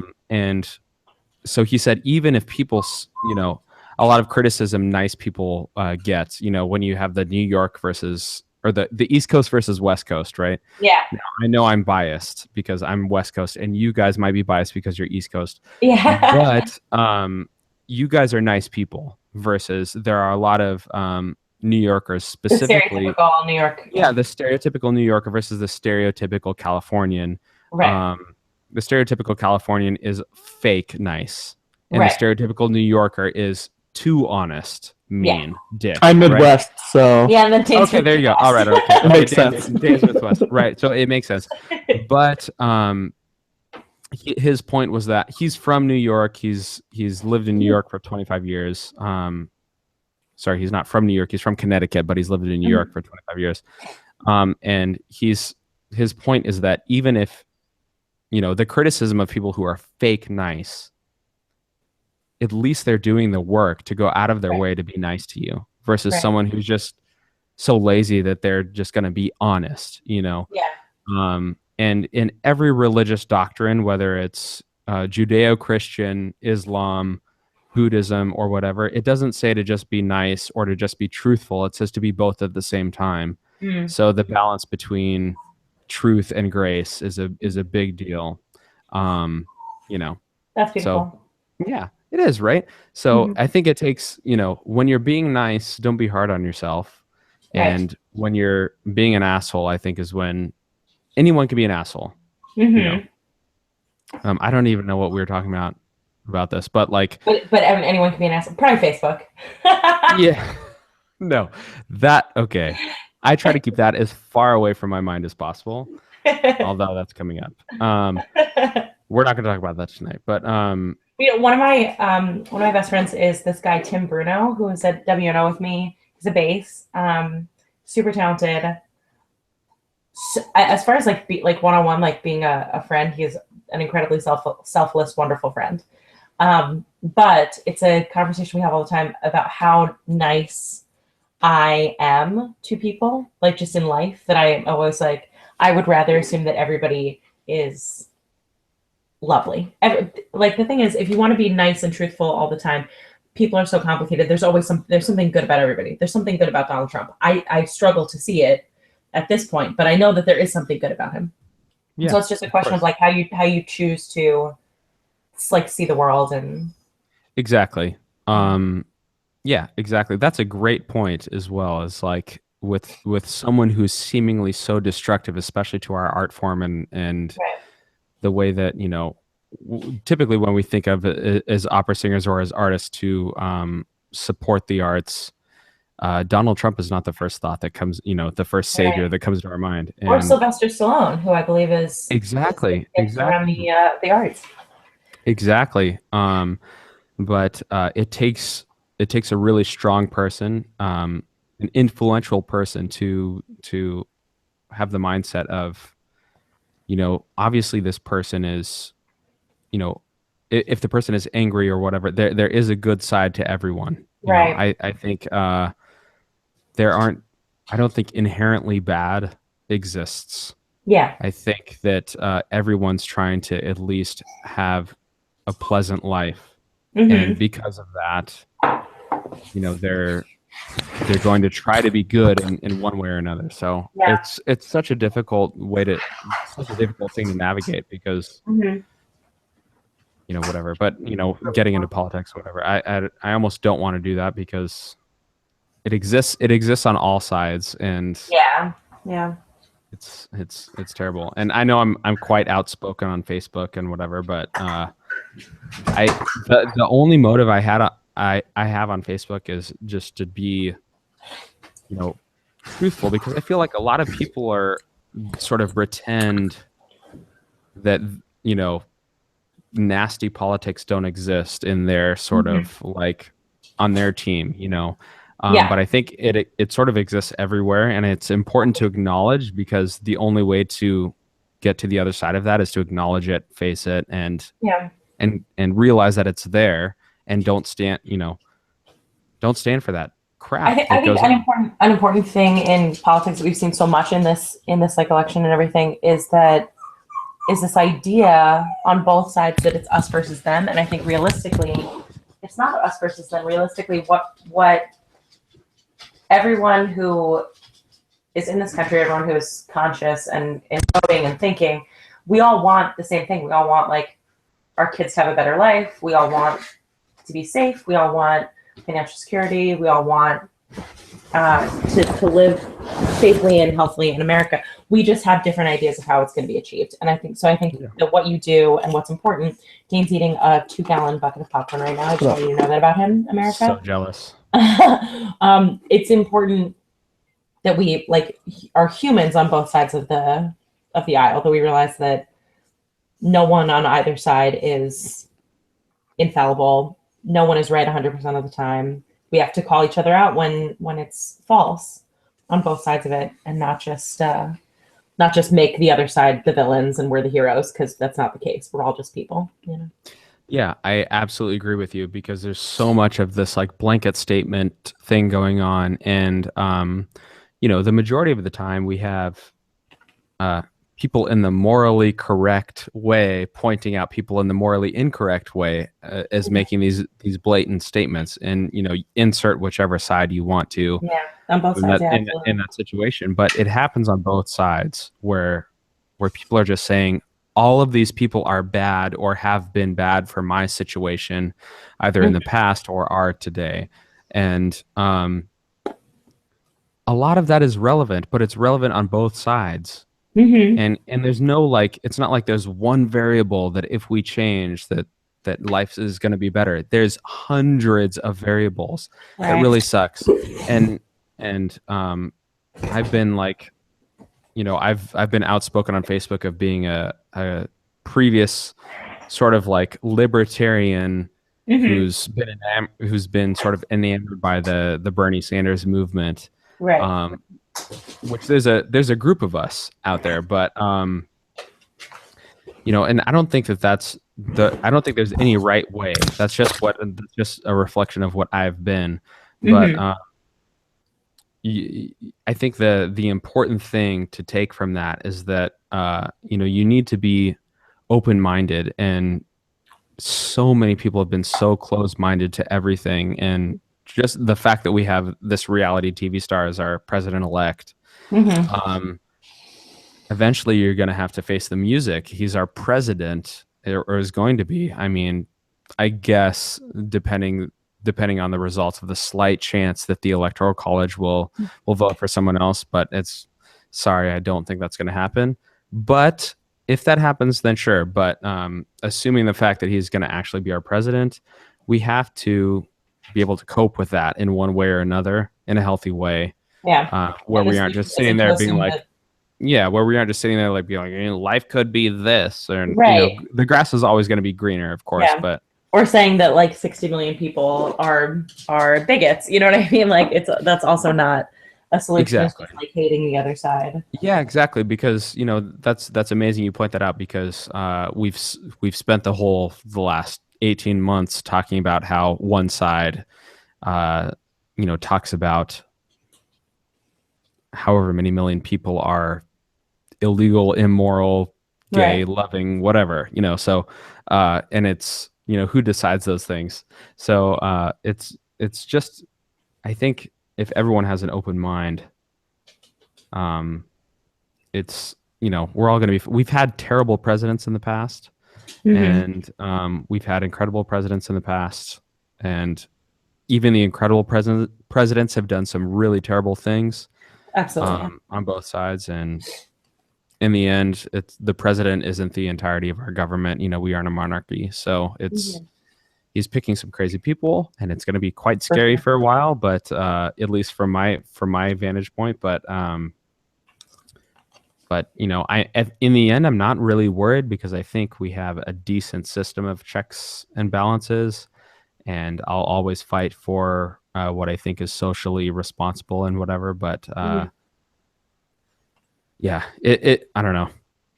There's no solution to what we're talking about. There's no conclusion. It's just, it is what it is. And we have to be able to find a way to cope that's not going to make us go crazy, because many people seem like they're absolutely losing their mind, and that's just not productive. Like, keep your feet on the ground, and find something to do that's going to satisfy your political will, or find something to do that's, I don't know. That's all I got. Yeah, man. Too many whiskeys. Yeah. I've drank an entire glass of Fireball at this point, so proud of you. Good work. Good work. 8 ounces of Fireball. How much did you drink? I filled it up to there the first time. You didn't. To there the second time. We're fine. So you guys are singing what concerts today?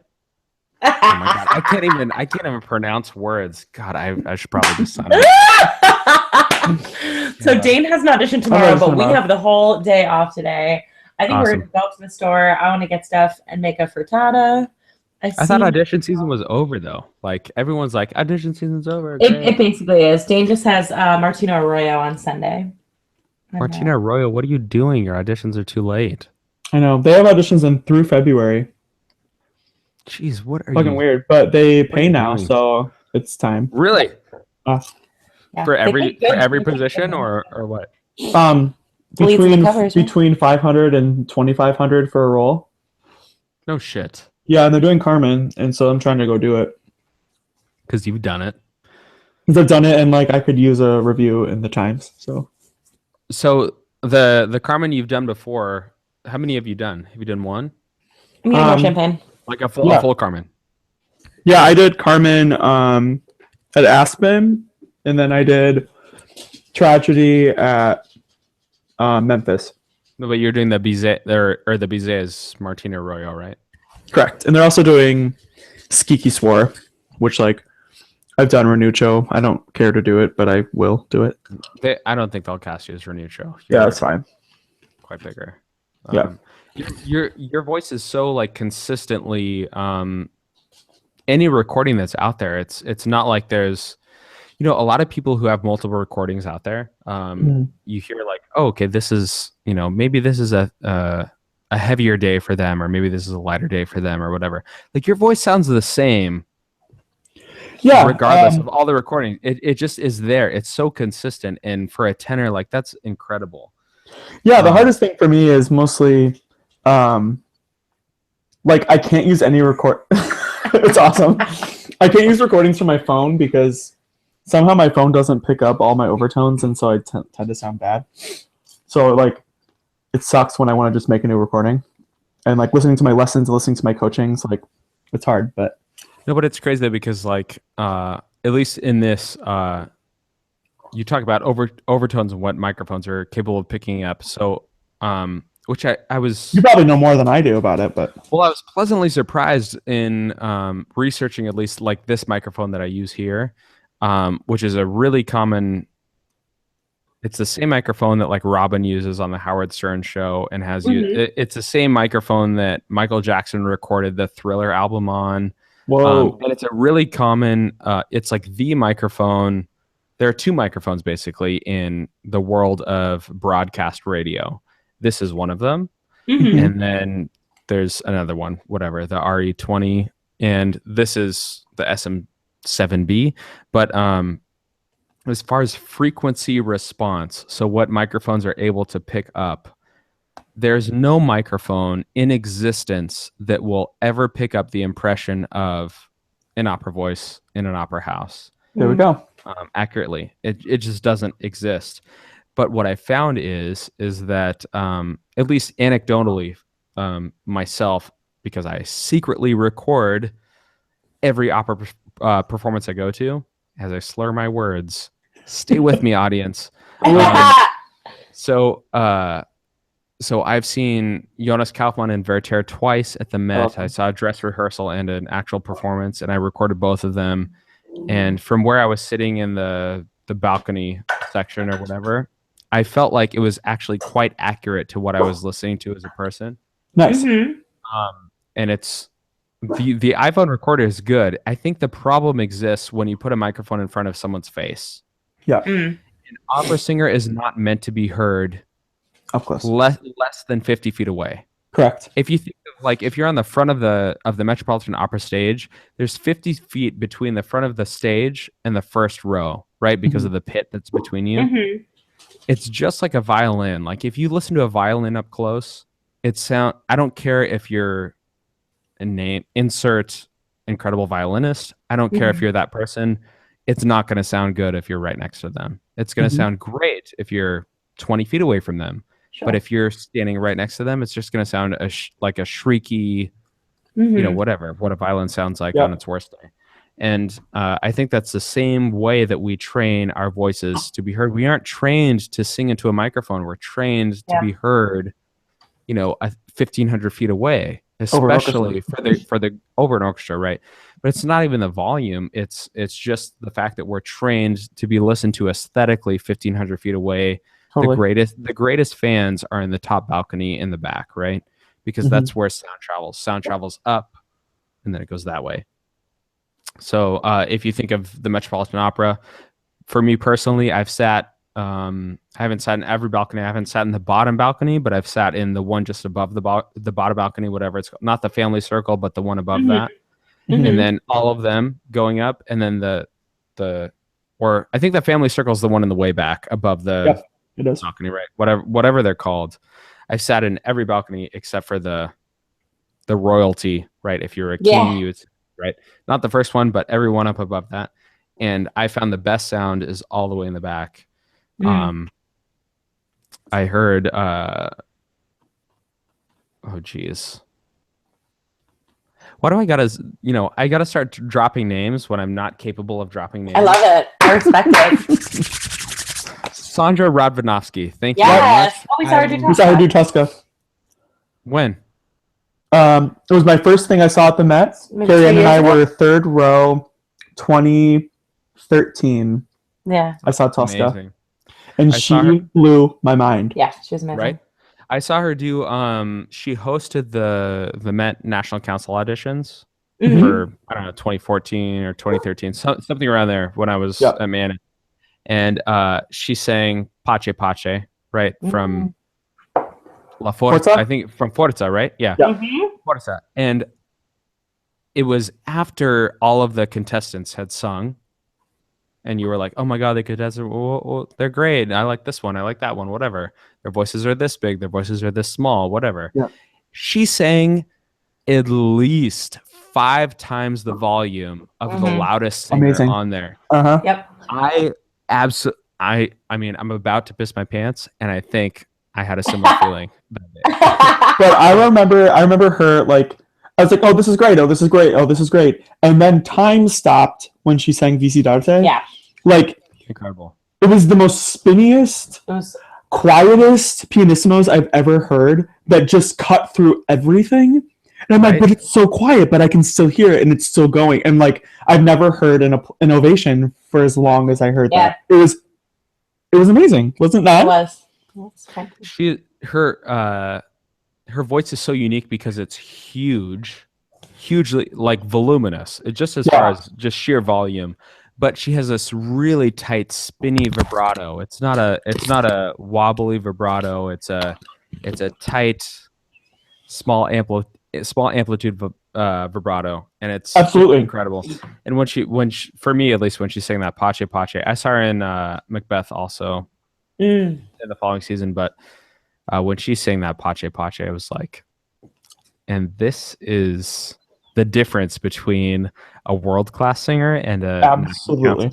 You know, it was like there's a clear difference. There's a gap there that needs to be filled because what she was doing was leagues ahead of even what the greatest young singers were doing. And I feel terrible talking to you guys about that because you guys are like representatives of the greatest young singers in America. But what she was doing was leagues ahead of what people were doing on that stage. And it was just mind blowing. Like I was in the usually it's how I feel when I watch the Tuckers though. Like I always I'm always like, you know, oh we're killing it.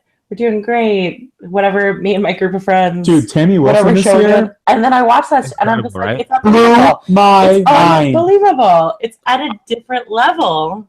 Because of Tammy Wilson, I was up, I think, until 3 a.m. our time. Like I was watching that shit like in the middle of the night, sitting on my phone. Stupid. My wife was like, oh, turn that off. No. Did you say I will divorce you? Was that Verdi that she sang? I will divorce you over this.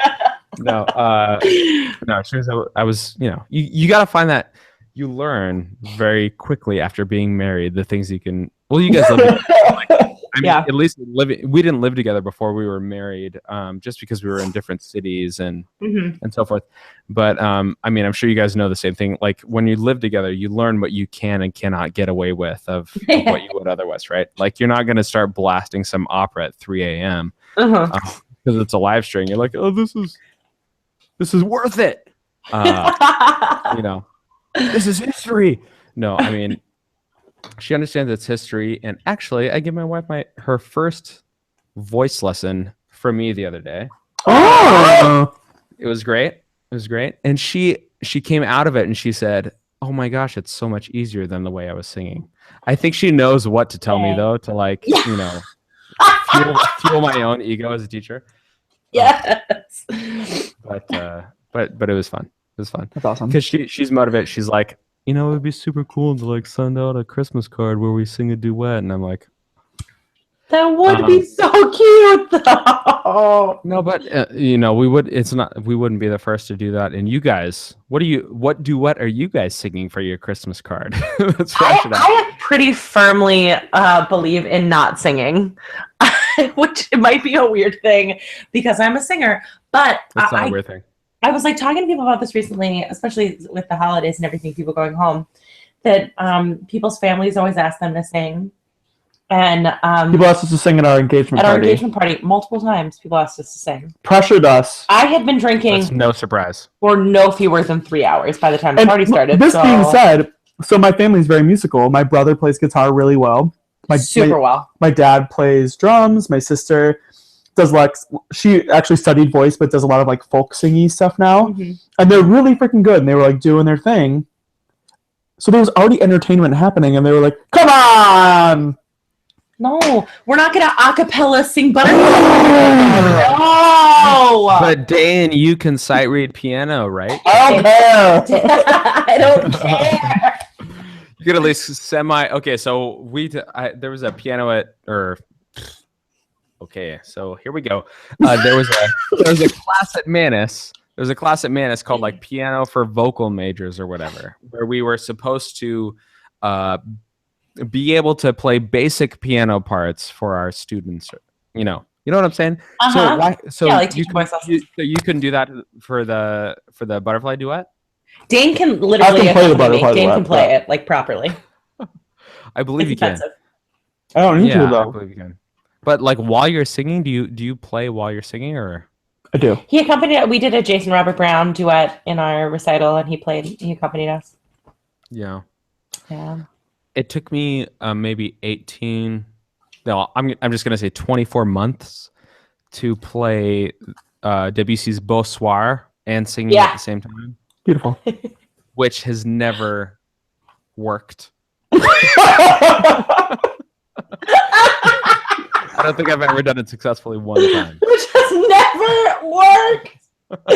Yes. But I do it. It started this really interesting conversation because I assumed that most singers were like us. That like we go home on vacation, and I look forward to vacations because I don't have to sing for a week. You know what I mean? Like I don't have to warm up. I don't have to worry about it. And I had this discussion with a friend of mine who sings. We were at IU together, but he was doing, I want to say like education, and he was more focused on choir. And so he sings constantly. He sings like without anyone asking him to sing. He plays piano, and he'll like just, his family will be having a dinner party, and he'll just like sit down and start playing and like sing like a little quiet. You know what I mean? Like not a big, everybody stop and look at what I'm doing, but just like it's what he likes to do. And I just think it's interesting that most opera singers I know don't want to do that. They want, when they go home with their family, they don't want to perform. They want to, it's just like an interesting divide, I think, between what our families think we want to do. Extremely interesting divide. Coming back to Facebook. Here we go. So it's going to Facebook. So what you see so often is this whole, performing for free versus we want to get paid to perform type of thing, right? Mm-hmm. I've been asked to perform every year at Christmas, and we maybe have 25 people in our family Christmas party since I was, I don't know, 14 years old. Yeah. Like as soon as I had a single voice lesson, it was like, oh, Zach's gonna perform, Zach's gonna do Oh Holy Night. You know, maybe the first 6 years were. Oh, you guys have a landline? How are you? I'm at my house, and we have a house phone because it's 1992 here. Yeah, that was what I was getting at. A landline. When are you, really, is the question. Seriously. You guys are never unplugged. See, we could just turn our phones off and then we're unplugged. Mm-hmm. We're ready to go. Okay, go on. So you were people started asking, "Oh, Zach, sing us a song." Oh, Vogue. Oh, jeez. No, I don't know. My only memory. I think I have PTSD from the situation because, I think I had been taking voice lessons for 6 months by that first Christmas. They're like, "You're gonna sing Oh Holy Night," and so I cracked on half of the notes. And then the next year, you're gonna do it again. Then I cracked on 40% of the notes. Yeah. And then the next year, you're gonna do it again. I cracked on 42% of the notes. It's just it was never. It was just all it did was serve my PTSD, and now I feel like now you hate that song. Yeah, I hate that song. I need a psychologist. Mm-hmm. I need a diagnosis because I'm crazy. And now I'm sitting here holding. Oh my god. Yep. Doing it. I gotta be honest with you. I think the future of this show is a drunk Jeopardy game first should start every episode. That's not a bad idea. Here we are. Right? I'm ready for it. Oh god. When we move back to California, because I'm reluctant to go into this topic, but who cares? It's a podcast. I'm from California. I'm living in Qatar, where you can basically be put to death for weed, and alcohol is this thing. I would much rather not have a hangover and just eat a little piece of chocolate, delicious, and do this thing. some popcorn. We all would. Yeah. It's just what do we have? 6 states that are legal now. Yep. Killing it. I would just way rather go down that route than this route. Alcohol, it's so turbulent. Like there's so because you know that it's poison that you're putting into your body. It's poison, exactly. It's poison in your body. I'm poisoning myself. Like, what am I doing? Is this worth it? It's worth it for me because I'm very entertained by you right now. Oh God. Well, it is what it is. Did you see that there was this much whiskey? You're a goddamn inspiration to all of us. No, I'm not. That was not a moment of bodaciousness. That was just braggadocious. Yeah. I was gonna say? What does bodaciousness mean? Braggadocious. Yeah. I believe bodacious is a word that they used on Wayne's World a lot. Thank Bodacious you. Babes. Bodacious babes. Yeah. Yes. Thank you. Bodaciousness. I was sounding so like I was an intellectual in my brain. You were. You did it. Oh my God. Here we are.